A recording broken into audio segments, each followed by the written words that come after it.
Since the beginning of the war, Hamas says that more than 33,000 Palestinians have been killed. According to the US government, that includes 25,000 women and children. The Israeli government disputes these figures. Well, the head of the Palestinian mission to the UK, Ambassador Husam Zomlot, is in the studio with me tonight. Thank you for coming in to speak to us here at Sky News. 6 months on, it's a time for reflection.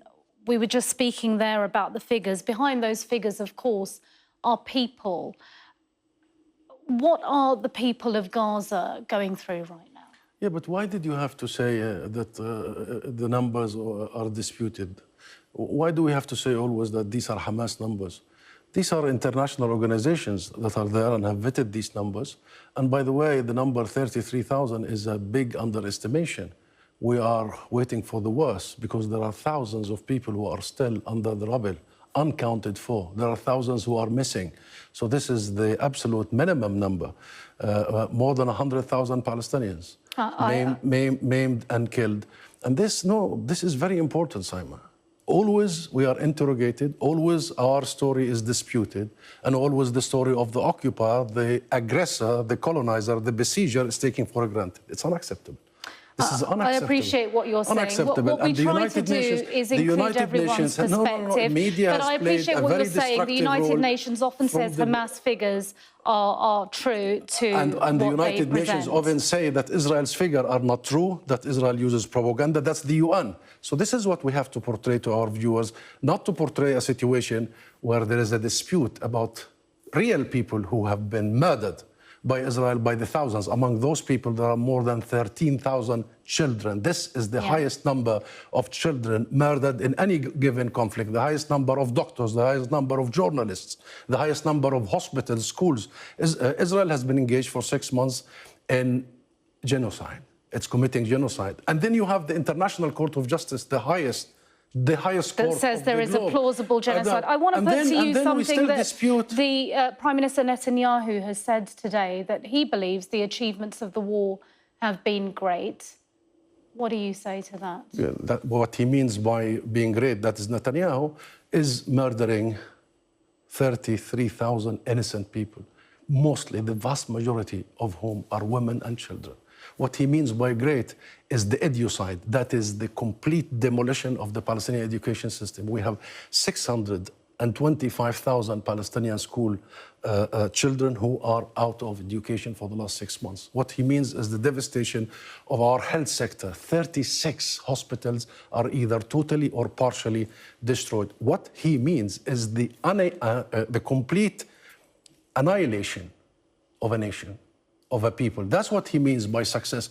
And from day one, Saima, we said that Netanyahu, Israel, and its establishment will be after our people. And from day one, we warned every Western politician who has given Israel the green light, the carte blanche to commit the genocide. It's interesting you say that. Today, the British Foreign Secretary, Lord Cameron, has he's announced another aid package for humanitarian assistance. But what I want to talk to you about is the fact that he's saying that he has made clear to Israel that support from the United Kingdom is no longer unconditional. It is now conditional. You are, of course, the head of the Palestinian mission in the UK. What are you discussing behind the scenes with the United Kingdom, and are they doing enough? No, they're not doing enough. And it's too little, too late, and we want to see actions, not words. We are done with words and statements and sympathies. Oh, it hurt us to see all these children being killed.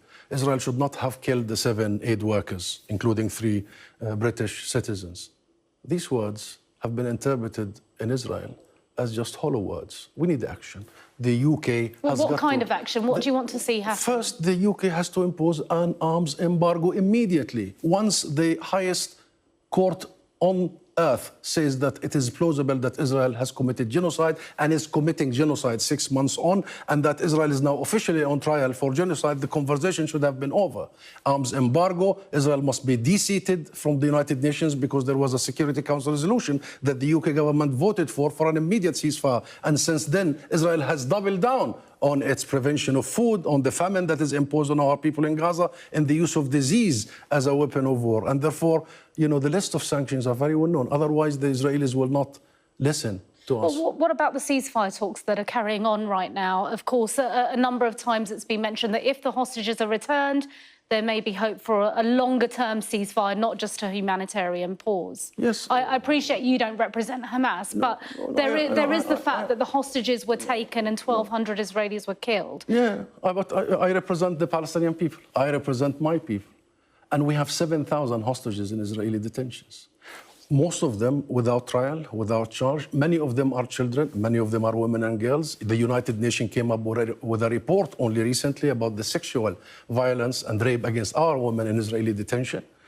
And most of those people were taken hostage just after the 7th of October in the last 6 months. 4,000 of them are from the West Bank. This morning, an Israeli doctor came up with a damning report about amputation being done against Palestinian hostages because of the way Israel cuffs them. Numerous cases of people losing their limbs. Yeah. And now many of which still need to be investigated independently. Journalists need to go in and look at and question. We're running out of time and I have more questions. Those are hostages. Palestinians have hostages in Israeli detentions by thousands. They must be released. I hear you.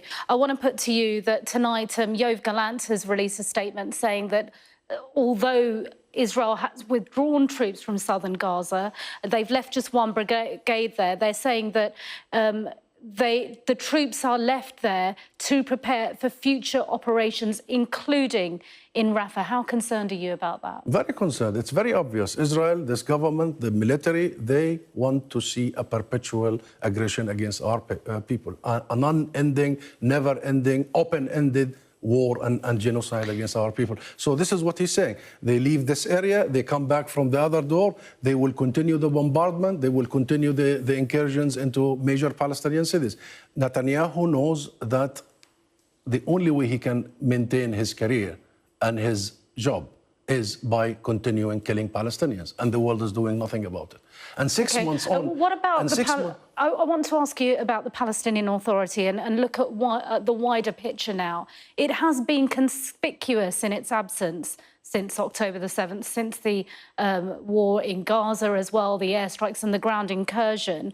We know that, of course, there's been a change in government with the PA and more different Fatah members have come in. Where are they in all of this? Well, we are not the problem, Simon. We have national institutions.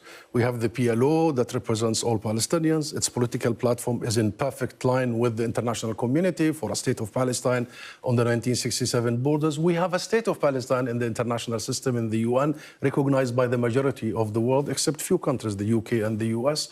And we have a new government that will have one main task: to provide for our people in Gaza and the West Bank, including Jerusalem. Are they involved in talks with Israel and Qatar? The problem is not in the Palestinian side. We have all what it takes to make sure that our people are provided for and protected. The issue is the root cause. History did not begin on the 7th of October. That's why the focus all the time. And that's why, Saima, this is an opportunity after 6 months of genocide that is ongoing to review what happened since the beginning of this and how the media has portrayed all of this and how the media have played into the genocide by talking about the 40 beheaded babies, remember? By talking about... We've debunked all of those. No, you haven't. I haven't seen we have absolutely debunked an apology from the mainstream media in the UK. We have debunked those issues and we want to move on. But it has led to where we are today, and where we need to discuss is the root cause of this. We need to discuss the 6th of October. We want to make sure that this tragedy is not repeated. And the only way we do so is by turning this tragedy into a momentum towards ending the root cause of all this, which is Israel's occupation, colonization. This is high time that the international community, including the UK, comes out and say, this is it. This is the moment when we implement our own policy, which is an end of Israel's occupation, a state of Palestine on the 1967 borders, with East Jerusalem as its capital, and the right of Palestinian refugees to go back to their homes and properties. Husam Zomlot, head of the Palestinian mission to the United Kingdom, thanks very much indeed for coming in to speak to us here on Sky News.